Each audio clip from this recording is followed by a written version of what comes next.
cao cai quản thời đại. Điều tiết cương luật rõ ràng sống động ngay giữa đời thực.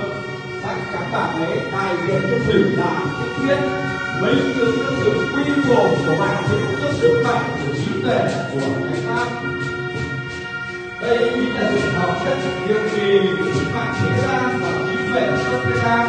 là sự bảo hộ tối cao công dân của các tình báo sớm pháp ban về những tỉnh tâm hồn đang say ngủ và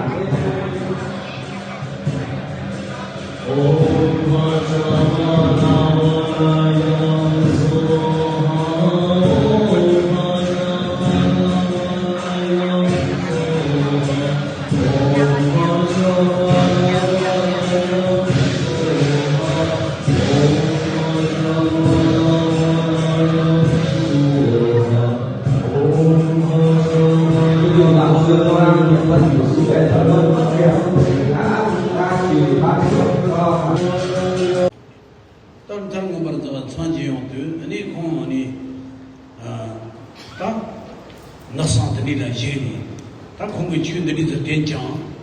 ta có gì thì không có gì sami atani giao cho chúng tôi rồi sau đó mà chỉ để sao tới chỉ khơi gì sau đó tiền chẳng có mà nó chỉ thật là nhiều chứ thế là thế này số này ta không anh duy ngã thì chỉ cái là thế này cái này听到多chứ ta trong này cái gì sống yêu này hiện nay ta tham gia vào gia sản nó rồi khổ đau sốt đau chỉ đau là sao thế này phần này ta số là sẽ chỉ tự tam này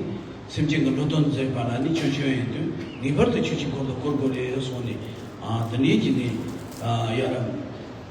청와다 자르친 소란 남신기 이니 주비지니 나나스 산지 정된디도 다 추치 고도 도말 고르세니 간서도 다 다시 간데레 소네 드니가 타니 아니 제바 아니 제요레스.